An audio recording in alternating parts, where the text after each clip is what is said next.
tema fascinante de la historia argentina es el de las mujeres olvidadas, ignoradas o cuya participación fue distorsionada o subestimada a lo largo del tiempo. Araceli Bellota es una autora argentina, historiadora y periodista que ha investigado y escrito libros y artículos sobre la participación y la importancia de estas figuras. Hoy, en 40 minutos, la doctora Alessandra Minichelli dialogará con la escritora sobre algunas de estas mujeres y su trascendencia, pero también sobre grietas y relatos a través de nuestra historia y sobre una muy interesante manera de analizar la actualidad política vinculándola a periodos y procesos clave del pasado. Bienvenidos a un nuevo programa de 40 minutos.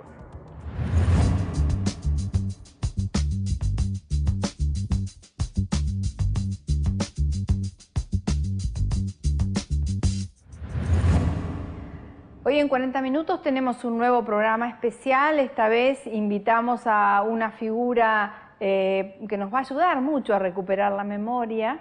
Invitamos a Araceli Bellota, que es una escritora, es una historiadora, es además guionista y es además periodista. En este triple rol, que ahora le vamos a preguntar a Araceli cómo se concilia, lo que hace ella es refrescarnos permanentemente la memoria de lo ocurrido y relacionarla con el presente y con lo que está pasando. La invitamos para que nos cuente acerca de su trayectoria, acerca de su vida, pero también acerca de su mirada de la realidad y del trabajo que está realizando. Araceli, bienvenida a nuestro programa. Muchas gracias por invitarme. Esto que estábamos diciendo del triple rol de periodista, de escritora, de guionista, de historiadora, contanos cómo lo conciliás en tu trabajo en el día a día. En verdad yo, me formé como comunicadora social, digamos, eso fue lo que estudié y eso me recibí. Y empezaba a trabajar en diarios y a la par de mi trabajo periodístico, casi te diría como un hobby o como militancia, empecé a investigar sobre las mujeres ignoradas por la historia. Y bueno, eso se fueron convirtiendo en notas, luego se convirtieron en libros, mucho tiempo después. Pero bueno, ahí fui adentrándome en la historia y dándome cuenta la relación que existe entre el pasado y el presente, digamos. Cantidad de cuestiones que nos suceden en el presente, y yo te diría casi todas, tienen una raíz en el pasado. Un hilo conductor, claro. Y que está bueno descubrirlo y que está bueno tenerlo. Es como en la vida personal cuando haces terapia, que vos te sentás con tu terapeuta y vas para atrás a mirar por qué me está pasando esto ahora y encontrás razones. Bueno, esto es lo mismo pero colectivamente. Y de manera que, bueno, cuando descubrí eso me fascinó y desde ahí quedé en esta cosa ambigua entre la divulgación, la comunicación y también la investigación histórica, ¿no? Y este rescate de la mujer en la historia seguramente también tiene que ver por... Nosotras somos contemporáneas generacionalmente, sí, y nosotras nacimos en un momento de la historia donde la mujer era una incapaz relativa de derecho, concretamente hasta el 67 en el Código de Vélez-Sarsfield, después vamos a hablar algo de alguna Vélez, pero en el Código de Vélez-Sarsfield las mujeres éramos incapaces relativas de derecho y en el 67 empezamos a andar el camino de la igualdad, de no depender de un marido, de no depender de un padre. Bueno, quizás eso ha sido un disparador de esto que vos llamabas soy feminista y peronista y rescato. Sí, en verdad lo que me pasaba era que yo veía en los libros de historia, los que estudiamos todos, que las mujeres no aparecían o aparecían como un recuadro. Entonces aparecía Mariquita Sánchez Thompson, eterna, cantando el himno al lado del piano, o Paula Albarracín, la madre de Sarmiento, tejiendo toda la vida bajo una higuera, y digamos, eran como estereotipos. Yo veía que, y el sentido común me decía que no puede ser, las mujeres... Que había algo más. A ver, las mujeres, en el rol que les ocupaba, que les tocaba ocupar, y desde el lugar que tenían, debieron haber contribuido bastante más a la construcción de la patria que lo que nos contaban. Y evidentemente fue así. Entonces, en este camino, además de rescatar a las mujeres, también fui rescatando nuestra historia, digamos, y me di cuenta lo importante que es el conocimiento de lo que nos pasó, sobre todo para no repetir errores, ¿no? Y que a veces cuando lo contrastás con la historia decís, no puede ser que otra vez estemos cometiendo el mismo error, digamos, ¿no? Claro. Y eso de, porque en apariencia uno mira los títulos de tus novelas, los títulos de tus libros y piensa, bueno, Araceli escribe a mujeres detrás de hombres poderosos, pero en realidad es una circunstancia histórica lo que pasó, que hayan estado ahí atrás y tienen mucho ellas que contar, mucho que valorizarse en la contextualización. Por ejemplo, para entrar en alguno de tus libros, Aurelia Vélez, hija de Dalmacio Vélez Alfiel, amante de Sarmiento. Ella pudo contar su historia cuando murió su padre, o sea, contextualizado en un momento. Contanos de Aurelia Vélez. Sí, en verdad, bueno, ahí con Aurelia me pasó que vos veías los libros sobre Sarmiento y en todos aparecía Aurelia, pero de refilón. Algunos una amistad platónica, otros una amistad, otros nada, otros que la ayudaba en lo político. Era rara esa figura. Y ahí empecé a indagar. Ocurre que con las mujeres es muy difícil, como con otros ignorados por la historia, ¿no? Es muy difícil encontrar documentos. Y yo en este camino, la verdad que lo encaré siempre proponiéndome ser muy seria en la investigación. Claro, claro. Es decir, si no haría novela histórica y no es lo que hago. De manera que encontrar los documentos... Claro, testimonios era imposible, pero es dificultoso. documentos no, claro. ¿Por qué? Sobre todo los hombres conocidos. Porque los hombres conocidos, cuando sabían, o importantes, cuando sabían que estaban por morir, lo primero que hacían, sobre todo los del siglo XIX y demás, es limpiar los archivos. Claro, destruir documentos. Y entre los que destruía eran los de las mujeres, porque para ellos las mujeres eran una cuestión doméstica. Y entendían que la historia, digamos, que la posteridad no le tenía por qué importar esta cosa privada, nadie, digamos. Claro. Entonces es muy costoso. Claro. En el caso de no, y Aurelia, aparte quizás también hasta por recato a la imagen de ella, ¿no? Obvio. En un momento histórico pacato.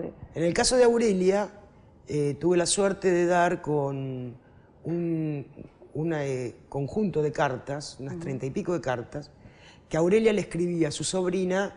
Ya había muerto Dalmacio, ya había muerto Sarmiento, y ella decide irse a Europa porque en Buenos Aires la señalaban. Acusando, claro, con el dedo, sí. Porque había sido amante de Sarmiento y demás. Además ella había sido separada, estaba divorciada, divorciada no, porque la tenía toda en contra en esa época, pobre mujer. Pero bueno, tenía plata, y entonces decidió pasar el mayor tiempo posible que pudo en Europa y luego, bueno, obviamente con la vejez tuvo que volver. Y desde Europa le escribía a una de sus sobrinas y le iba contando, y estas cartas estaban inéditas. Entonces a partir de ahí es que arrancó la investigación. ¿Y rescataste las cartas de qué forma? Ubicando familiares. María Sáenz Quesada, Sí. la que es hoy directora de la revista Toda esa Historia, me contactó con un familiar y estuvieron un año discutiendo la familia, si me las daban o no me las daban. Claro, claro, hasta dónde blanqueaban. Después finalmente esta persona me contó, los Romero Carranza son, cuando publiqué el libro, dijo, menos mal que mi mamá se murió. Le digo, ¿por qué? Y porque creo que se hubiera muerto de espanto de haber visto un título en la tapa de un libro que dijera Aurelia Vélez, la amante de Sarmiento, porque era algo que estaba prohibido, oculto, vedado, no se hablaba, claro. Se hablaba muy poco, ¿no? Sí. Y pasó con enfermedades, más allá de los prejuicios, pasaba con enfermedades. Y vos sabés que por esa también. razón, la primera edición del libro, el título es Aurelia Vélez, amante de Sarmiento. Cuando yo después hice, un tiempo después, la versión corregida y aumentada, porque me apareció más documentación y demás, el título se lo cambié por esa razón, en respeto a esa señora que pensé que le iba a dar mucha angustia, aunque sea en el paraíso. Y entonces el libro se llama Aurelia Vélez, la mujer que amó a Sarmiento. Bien. Porque realmente esa familia le daba hasta vergüenza, ¿no? Y yo le decía a este hombre que en verdad, bueno, esperaba que el libro sirviera para que cambiara la vergüenza por orgullo, porque en definitiva la valentía... Había tenido un lugar importante. La valentía de Aurelia era para enorgullecerse, ¿no? Y contanos ¿cuál fue en realidad en tu libro, Eva, eso de la razón de mis vidas? ¿Cuál fue el hilo conductor que encontraste entre Eva y Cristina? Sí, ahí fue cuando me lo propuso la editorial. Yo primero me dio mucho susto, porque dije, no vamos a hacer una comparación, yo no puedo comparar Eva con Cristina, porque es injusto para ambas, porque vivieron tiempos distintos, porque sí, la contextualización es importante. tuvieron claro. Sí, vidas distintas, formaciones distintas, posibilidades distintas. Y mientras iba planteándome esto, decía, bueno, claro, pero Cristina tuvo... Pero se parecen porque empezaste... Cristina tuvo las posibilidades que tuvo porque Eva existió. Claro, claro. Es decir, si no hubiera existido el peronismo, tal vez Cristina no habría sido presidenta, porque tal vez no habría podido ir a la universidad, porque es hija de trabajadores, tal vez no hubiera podido... Lo hiciste desde la continuidad histórica y no desde la similitud. Entonces, claro, y entonces ahí dije, bueno, la hipótesis es, ¿qué pasa cuando una generación toma la posta de la otra, a pesar de las diferencias contextuales, a pesar de los tiempos distintos y demás? ¿Qué pasa cuando la toma con el mismo espíritu? Y es esto, porque en definitiva Néstor y Cristina vinieron a rescatar los valores más genuinos del peronismo, sí, ¿no? Sí, claro. Que claro, son la aparte independencia política, sí, la independencia económica, la soberanía política, la justicia social. La justicia social. A su modo, Y los en un tiempo sueños, distinto. y los sueños, eso también, bueno, y los sueños. Al tomar esos valores, al tomar el tema de lo popular, al revalorizar la participación popular, al revalorizar la redistribución de la riqueza, al poner la política a manejar la economía. Claro, fundamental. Lo que hicieron fue hacer peronismo y entonces en el siglo XXI reeditaron aquella experiencia del bienestar, del peronismo primigenio, que creíamos que ya no iba a volver. Y volvió. Y entonces uno va viendo ahí que no estás comparando a Cristina con Eva, sino que estás comparando el pensamiento y la acción, ¿no? Que se juntan. Claro. Y entonces por ahí parece una comparación, pero en verdad no lo es. Porque bueno, Eva redistribuía máquinas de coser para mejorarle la vida a los hogares más humildes, que además del trabajo, para el mercado laboral tenían otro ingreso. Y bueno, Cristina redistribuía netbook, porque sabía que una computadora que ingresaba por un pibe en un hogar del altiplano le cambiaba la vida a esa familia porque le abría un mundo. Sí, claro, claro. Aparte, si se quiere, la mirada sobre el género de las dos, sobre la cuestión de género era muy importante. Una impulsando el voto femenino y la otra impulsando que mujeres y hombres tengan las mismas oportunidades, ¿no? Sí, la asignación universal por hijo y demás, ¿no? Yo descubrí con ese libro, Eva en La razón de mi vida, en su libro, en uno de los últimos capítulos lo titula Una idea, y entonces ella dice que cree que tendrían que pensar en pagarle un salario a todas las mujeres que se casan. Porque ella dice que como las mujeres ahora trabajan y tienen independencia y tienen esa posibilidad, van a querer casarse nada más que las tontas. Porque dice que como las otras pueden autoabastecerse, no van a querer hacer la comida, tienen autonomía limpiar, económica, lavar la ropa y todas esas cosas que hacemos las mujeres. Y que entonces ella pensaba que ese salario que habría que pagarles tendría que salir de la contribución de todos los trabajadores, incluidas las mujeres, y que incluso después se podría pensar en algún tipo de asignación por cada hijo que nacía. Claro. Y entonces cuando yo recordé eso, cuando estaba escribiendo el libro, digo, es increíble, porque es la exacta combinación entre las jubilaciones amplificadas que hizo Néstor, con las moratorias y permitiendo... para todas las amas de casa después que se llamó la jubilación de la ama de casa, pero no era solo para el ama de casa. No, más vale, era para todos aquellos que habían quedado excluidos del mercado, o porque habían estado desocupados, o porque habían trabajado en negro, hombres y mujeres, ¿no? Lo que pasa es que entraron millones de mujeres, que por fin se les reconocía una actividad que no está reconocida como productiva, que es el trabajo doméstico. Y que si criar a sus hijos. Pero si las familias tuvieran que pagar todo lo que nosotros hacemos gratis, no habría economía que alcanzara. ¿No? Entonces se combinó la jubilación ampliada de Néstor con la asignación universal por hijo y hicieron la idea de Eva. ¿No? Y entonces me pareció maravilloso. Y en esa línea fue que fue trabajando el libro y ahora estoy pensando si no le agrego más capítulos. Si querés acceder a los mejores contenidos, entrevistas, informes y novedades sobre responsabilidad social, conectate a www.responsabilidadsocial.tv. Ya salió Fonres RSE, revista mensual dedicada a la responsabilidad social empresaria. En este número, entrevista a Leopoldo Moró, un diálogo imperdible sobre el pasado, presente y futuro de una vida dedicada a la política, con el editorial de la doctora Alessandra Minichelli, mes de marzo, tiempo para tomar conciencia. Además, Día Internacional de la Mujer, para reflexionar, pero también para actuar. Planes nacionales de RS, la hora de Asia. Y como siempre, la mejor información sobre contenidos socialmente responsables. Fonres RSE. Conseguila en kioscos. Suscribiéndote en nuestra página web www.fonres.com recibirás de regalo el pequeño diccionario de responsabilidad social de Force. Seguimos compartiendo el diálogo entre Alessandra Minichelli y Araceli Bellota sobre las mujeres de nuestra historia, pero especialmente sobre las figuras ignoradas, las que merecen su rescate del olvido.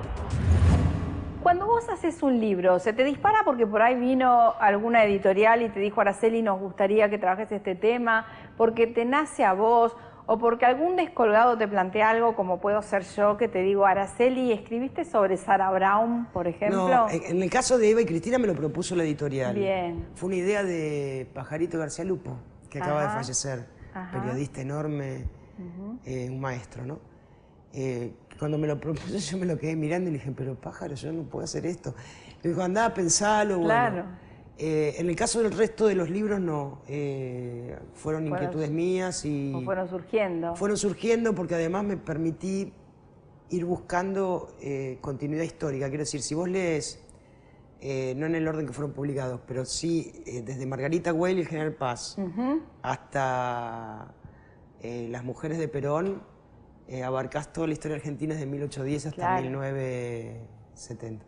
Claro. Y ahora se le agrega Eva y Cristina y llegas hasta casi el siglo XXI, ¿no? Y tenés que irte a todas las mujeres del sur. Nosotros hablábamos la vez pasada con Osvaldo Bayer de las putas de San Julián y su papel en la historia, y la verdad que él lo menciona, nos cuenta algunas de ellas.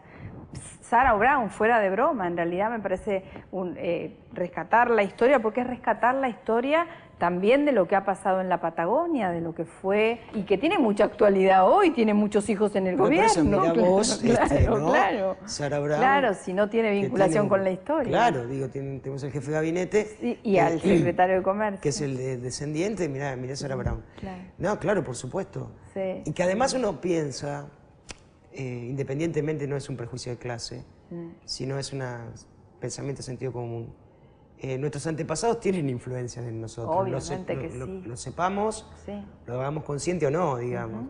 Y bueno, está bueno. Sí, claro. Bueno, tomo la palabra de Sarah Brown. Ahora ya empiezo a ver. Hay que empezar a estudiar a Sarah Brown. Ya empiezo a estudiar. Y a las putas de San Julián también, porque quedaron olvidadas en la historia. Tanto que tuvimos que hacer memoria para recordar. Yo me acordaba de Foster, de una de ellas, pero por asociación de apellidos. Pero te las vas olvidando, este es el tema. Y hay muchas mujeres muy nobles en la historia, muy rescatables, y que, bueno, han tenido un papel distraído, disimulado, justamente por los prejuicios de la época. Y además porque la historia la escribieron los hombres. Claro, ese es otro tema que quería... Que yo siempre decía, cuando discutía con algunos compañeros revisionistas históricos, que te aclaro que tienen el machismo al mismo nivel que los otros. Que el resto de los hombres. Sí. No le podemos pedir a Bartolomé Mitre o a Vicente Fidel López, que fueron los dos que empezaron el relato de nuestra historia, que tuvieran una mirada de inclusión de las mujeres. Eran hombres del siglo XIX, digamos, obviamente. Escribían la historia con su mirada, no solamente aristocrática y porteña, sino además con toda su mirada de cultura... de su propia formación, de su propia formación. Que además en ese sentido tampoco se diferenciaba mucho de las clases populares, digamos. La mujer tenía un lugar secundario y doméstico y solo se destacaban las excepciones, digamos. Ahora sí le podemos criticar a los historiadores del siglo XX, sobre todo posperonismo, cómo puede ser que no incluyeron a las mujeres, digamos, después de la experiencia del voto femenino, después de la experiencia de la irrupción. No respetaron ningún cupo en el relato histórico. No, pero además la irrupción fantástica de Eva en la vida pública, digamos. Eva dio vuelta el rol de la mujer en lo público. aunque ella no sé si es feminista, bueno, hizo por los derechos de las mujeres y por su presencia en el espacio público mucho más que otras teóricas, digamos. Pero tampoco se ocuparon los revisionistas de nada de las mujeres. Hay alguna excepción con Abelardo Ramos, que alguna cosa ha contado, que pone, digamos, pero la mayoría no. Y seguían y siguen las mujeres en esta cosa estereotipada. Fue una historiadora nuestra, compañera peronista, que ahora está viejita y en un geriátrico, pero que yo la quiero y la recuerdo siempre, y que no es muy recordada casi nadie, es Lili Sosa de Newton. Lili Sosa de Newton en la década del 70 empezó a recopilar los datos sobre las mujeres de la historia que iba encontrando, librerías de viejo, artículos que salían en los periódicos, memorias, releyó todo y fue rescatando y publicó el diccionario biográfico de mujeres argentinas. Cualquiera, y todos te diría, los que queremos empezar a investigar sobre alguna mujer empezamos por el diccionario de Lili, solo que no muchos la citan, ¿no? Claro, mirá, no sabía. ¿Y qué referentes mujeres tenés así, además de ella, concretamente? O argentino o latinoamericano, de mujeres que se hayan dedicado a escribir la historia desde el revisionismo, porque ya sabemos que en toda América Latina la historia ha sido contada por hombres. Sí, bueno, en la Argentina no hay muchas mujeres revisionistas. La mayoría son mujeres académicas, con una mirada más bien conservadora y tradicional. De todas maneras, entre ellas yo también he tenido muchas maestras. Una es Sáenz Quesada, que te nombré antes, Lucía Gálvez, por ejemplo, que es la nieta de Manuel Gálvez. Ella es una mujer que ha escrito, creo que su tesis se basaba en el tema de la conquista y tiene una mirada de la conquista muy interesante, ¿no? Que incluye justamente lo excluido, aunque esté en otra línea hasta ideológica mía, ¿no? Pero he aprendido mucho de ella yo. Incluso Félix Luna mismo, ¿no? Que fue el primero que empezó a hacer de la divulgación histórica, digamos, que hizo que el pueblo se apropiara de la historia, un ejercicio, ¿no? Claro, como de otra llegada. Claro. Y que además, un hombre muy generoso, que en su revista le daba espacio a absolutamente todos los que le presentaran investigaciones serias, sin preguntarte cuál era tu pensamiento. Por eso es muy interesante la revista Toda esa Historia, y que ahora está cumpliendo un aniversario. Vos estás escribiendo en revistas en este momento, en esa no, pero vos seguís escribiendo en algunas revistas, ¿no? La última que escribí en el Federal, claro, ya no sale más. Sí. O sea, que hace 3, 4 años no sale más. Sí, ya no sale más. Una pena. Yo además después en ese tiempo tuve función pública, así que mucho espacio no tenía. Claro. Y hoy, bueno, las razones son obvias por las cuales no escribo en los medios. Sí, obvio, ¿no? Nadie quiere, te quieren tapar. Dominante, por lo tanto decidí crear mi propio blog de noticias y hacerlo. Bueno, tu blog está teniendo una llegada importante. El presente de la historia está haciéndose presente porque en realidad también tiene esta impronta tuya de relacionar el presente y el pasado de la historia. Con lo cual es sorpresivamente te diría, es parte de contar la historia y de contarla periodísticamente, porque si se quiere, vos hacés periodismo militante. Sí. A nosotros una de las cosas que nos interesa marcar es uno en sus convicciones, desde su posición, desde su lugar, cuenta cosas y hace periodismo militante, y eso no degrada a nadie, no denigra a nadie, al contrario, creo que tendría que valorizar la opinión, porque en realidad es una opinión formada que transmite y comunica a otras. ¿Qué mirás vos de esto del periodismo militante como...? Yo creo que la vida es militante. Claro. Digo, uno tiene convicciones, tiene ideas, pero creo que los que piensan diferente de mí también. Hay gente que hace gala y es ferviente defensora de una mirada que tiene que ver con el individualismo, con la superación personal, creen y están convencidos que logran las cosas por el esfuerzo que ellos hacen. Claro, y no porque el contexto los ayuda o nada, bueno, o descalifican la política desde ese lugar. Creen, por lo tanto, que tienen que defender lo suyo y no mezclarse demasiado con cuestiones colectivas, y en general es gente que si haces un paro no va a estar. Bueno, pero eso también es una mirada respetable, Sí, es una militancia, es una posición política. Y es una posición el en la hombre vida. Es, claro, uno es. Entonces digo, esto de militante o no militante, la verdad, mi vida es una militancia. Siempre lo ha sido, porque siempre he tenido ideas y siempre traté de defenderlas y he creído y traté de ser lo más coherente posible con ellas. Es decir, de vivir de esa forma, digamos, como lo pienso. Y en este sentido, el presente de la historia surgió porque ante lo que estamos viviendo, yo creo que estamos en un tiempo que es muy peligroso. Yo estoy muy preocupada.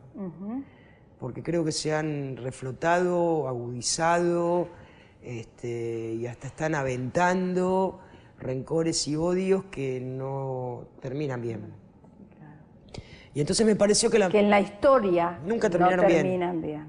Y que no son de ahora. Digo, a ver, la famosa grieta no es de ahora. No, claro. La famosa grieta surgió en 1810 cuando la patria patria surgió como proyecto de patria, digamos.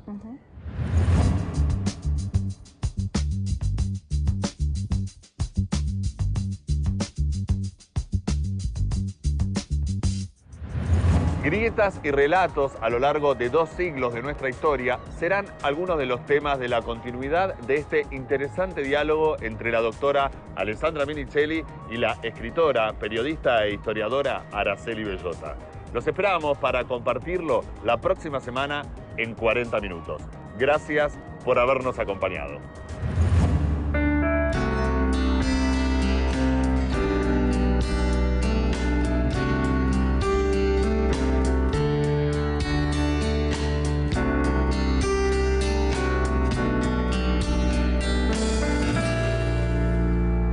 El tiempo fue pasando.